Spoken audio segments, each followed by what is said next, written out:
Tripoli, 31 lamang ang napapayag niyang lumikas. Nasa 2,000 pang Pinoy ang nagpaiwan doon sa kabila ng last call ng DFA at karamihan sa kanila mga nurse sa ospital. Inoferan daw kasi ang mga ito ng tripleng bayad kapalit ng pananatili sa Libya. Kaya naman mismo si Pangulong Noynoy Aquino umapela ng umuwi ang ating mga kababayan sa Libya, lalo na't patuloy pa rin ang paglala ng gulo doon. At mukhang hindi pa ito matatapos kaagad at nananatiling palaban pa rin si Libyan leader Colonel Muammar Gaddafi sa kabila ng penikting na airstrikes ng Western Forces. Mayroon ba siyang trabaho ibibigay doon? Pinapauwi niya. Triple yung bayad pagdating dito. Kaya saan mamamatay sa gutom dito? Yung mga yan, tsaka nurse at medical staff Talaga yung pagtulong sa bang kapwa ang sinumpaan nun Di ba? Paano mapapauwi? Gagawin dito nun. Di ba? Walang gagawin Kaso kung Payani nga sila yun nga. Kung mapahamak naman, baka ang sisi sa gobyerno. Gobyerno naman. Ay, hindi. Hindi. Kasi pinaparating natin na sila na may gusto doon na manatili Kasi last call nga Oo, hindi rin kasi naman biro yung gastos ng gobyerno. Ang dami nilang inaasikaso ngayon. Ang daming nangyayari sa buong mundo at grabe di ba yung nilalabas na pera. Samantala, para sa kauna-unahang pagkakataon na nawagan na si Pangulong Noynoy Aquino na suportahan ang pagpapa-impeach kay Ombudsman Merceditas Gutierrez. Sa Philippine Economic Briefing sa Cagayan de Oro, hindi man hayagan ang kanyang mga pananalita, sa tingin niya ay balakid daw ito sa pangako ng kanyang administrasyon na labanan ang korupsyon sa gobyerno. Pero sa kabila nito, nirerespeto daw ng Pangulo ang pagiging independent ng Senado sa paglilitis. Ayaw na ring patulan ng Pangulo ang mga batikos na hindi dapat sa kanya nanggagaling ang mga ganitong klaseng pahayag. I may be president, but I'm also a citizen of this republic. And as a citizen of this republic, I'm really not happy with the performance of the ombudsman and her people. Pero ikaw pa rin ang president. Dinalik Hindi kasi ito, gusto ko malaman sino ang papalit nila. Mahalaga kasi malaman sino ang ipapalit ng administrasyon kay Ombudsman Merceditas Gutierrez. Kasi ngayon, walang pwede magnakaw Diba? Kasi hindi nila kakampi kung ang Pangulo kasi may kapangyarihan maglagay ng ombudsman dyan. Kung kakampi nila. And next year lang naman, October 2012, wala na yan Kasi yun parang may nagmamadaling magnakaw Ano ba? Kasi yun nga yung reklamo nila kay Ombudsman Merceditas Gutierrez, di ba? Kakampi ni dating Pangulo Arroyo, kaya gusto nilang tanggalin. Pero interesting question yan. Tsaka, ma-influensyahan kaya yung boto ng mga senador pag nalaman nila kung sino yung papalit. O kunyari, may pumalit dyan, iimbisigahan ba agad yung umanay mansyon ni Executive Secretary Jojo Ochoa? Yun ang tanong kung talagang diretso ang kampanya nila sa korupsyon. Bantayan yan Oo, hindi naman botohan yan, appointee yan Okay, pasadaan natin ang mga aksyong balita sa umaga ito, mga igan, sa ating Ronda Reports.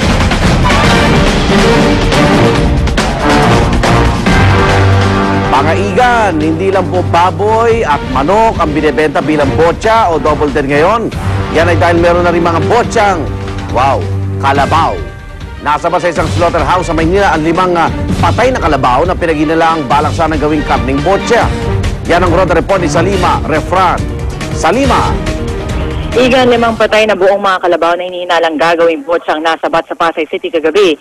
Mula sa isang tip, umaksyon ng Pasay City Veterinary Office na samsamin ang 5 patay na mga kalabaw na kakatay na sana sa isa sa mga slaughterhouse sa lungsod. Kwento ng driver ng truck na nagdala sa mga kalabaw, galing Mindoro ang 17 kalabaw na kanyang binyahe pa Maynila upang katayin. Hindi umano kinaya ng 5 kalabaw ang haba ng biyahe kaya namatay ang mga ito. Hinala ng mga otoridad, pinainom ng maraming tubig ang mga kalabaw upang bumigat. At bagamat in transit namatay ang mga kalabaw, paglabag sa meat inspection code ang pagkatay sa mga ito. Hindi kasi maaaring katayin ng mga hayop oras na patay na dahil posibleng sakit ang kinamatay ng mga ito. At upang makasigurong hindi na makakapaminsala sa kalusugan ng tao ang karne ng mga namatay na kalabaw, ipinakain na lang ito sa mga buhaya sa isang theme park sa Maynila. Igan? Maraming salamat sa Lima Refran. Ayan, may impeachment rin sila Talagang totoo sila Kong, okay ba kayo dyan? Kalabaw Festival pala sila. Fiesta. Yan po report ni Salima Refran. Samantala mga igan, isang binatilyo ang nabaril matapos umanong manloob sa isang bahay sa Quezon City. Yan naman ang Ronda Report ni Oscar Oida. Oscar? Yes, Igan, nalalagay ngayon sa alanganin ng 13 anyos na binatilyong lalaki matapos mabaril sa kanyang likuran habang nilolooban umano ang pamamahay ng isang Narciso Rosal Sr. sa may Ilang-Ilang Street, Barangay Batasan ni Quezon City. Kwento ni Narciso, alas 10:30 ng gabi nang makarinig umano sila ng mga kaluskos at kalabog sa kanilang bakuran nang labasin daw nila ito ng kanyang anak na si Junior. Inabutan nilang kinukuha ng 3 minor de edad na ang ilan sa kanilang mga gamit sa pang-welding. Nahuli raw nila ang isa sa mga ito, pero kasunod dito, nagkaroon na raw ng kaguluhan. Nagliparan raw ng mga bato at nakarinig pa sila ng mga putok ng baril.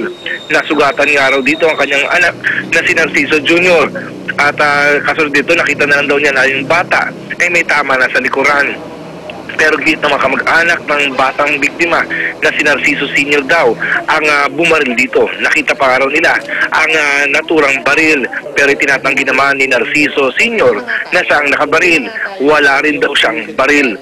Handa naman daw sumayali sa paraffin test para patunayan ito. Sumasanda dito, Igan, patuloy ang investigasyon ng mga pulis. Igan? Maraming salamat, Oscar Oida. Muli naman bumanat ang Hong Kong government laban sa ating bansa dahil sa nangyaring Manila bus hostage crisis noong Agosto. Sinisisi nila ang mabagal na aksyon ng mga otoridad ng Pilipinas.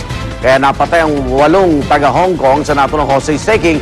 Palpak daw ang paghawak ng mga otoridad sa krisis.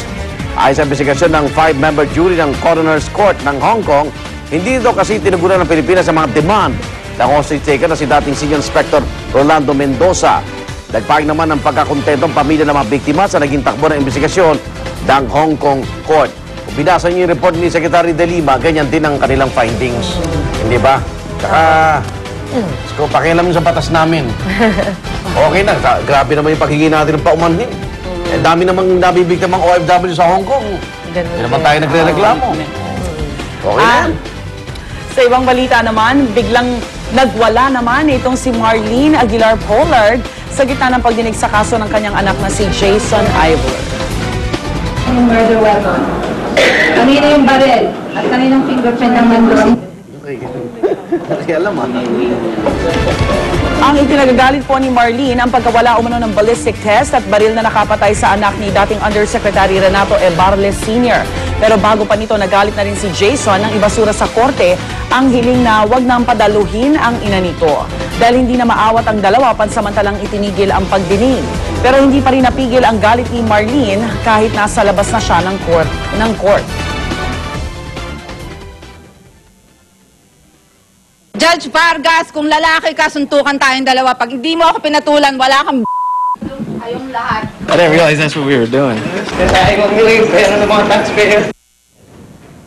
Ano yun? Habag? Ano? Wala siyang habag? Ano ba? Kasi binasa ko lang yung labi niya. Wala siyang habag. No? Wala siyang habag. O wala siyang bahag. Ano ba? Oo. Ayaw na suntukan eh. Pag hindi ka lumaban ng suntukan, ibig sabihin, wala kang gloves. Pwede rin ganun. Kasi wala siyang boxing papahulaan glove. tayo. Wala siyang bahag ata. Wala siyang bahag. Okay. Eh sabi nga nung lawyer nila, di ba, pag ganyan, hindi mo maiwasan na, syempre yung emotions, di ba, Ron? Dapat yung contempt agad dapat. Oo. Mag-aaralan na naman. Huwag na nga siya padaluhin, Kasi no? kaya nga Si korte. Jason nga ayaw na Oo, siyang si padaluhin, Jason diba? ayaw eh. Okay, eto, sports news naman tayo. Tabla ang naging resulta ng laban ng ASCAL's Philippine football team at Palestine Fighters. Sa pagtapos ng laro, 0-0 ang naging final score. Ibig sabihin, walang nakagol sa dalawang koponan. Kaya naman na tayong pag-asa ng ASCAL para makapasok sa quarterfinals.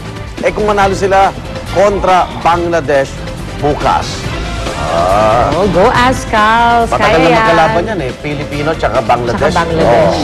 Mga OFW sa Middle East. Ang riot gawan tayo. sa, ano, Philippine taga Bangladesh, batuhan yan. yan. Naku, go ASCAL. football. Bukas, abangan natin ang kanilang laban. Nakatakot naman, Palestine Fighters. Oh, tapos ang kalaban nila, ASCAL. Parang mga armalit ang dala, mga AK-14. Wala sila ibang moniker. Samantala, ito po, malungkot na balita naman mula sa Los Angeles, California. Veteran actress at film icon na si Elizabeth Taylor pumanaw na po. Congestive heart failure ang ikinamatay ni Taylor, isang kondisyon kung saan hindi na kaya makapagbomba ng dugo ang puso. 7 taon na po ang nakakaraan ng unang ma-diagnose ang sakit na ito ni Taylor.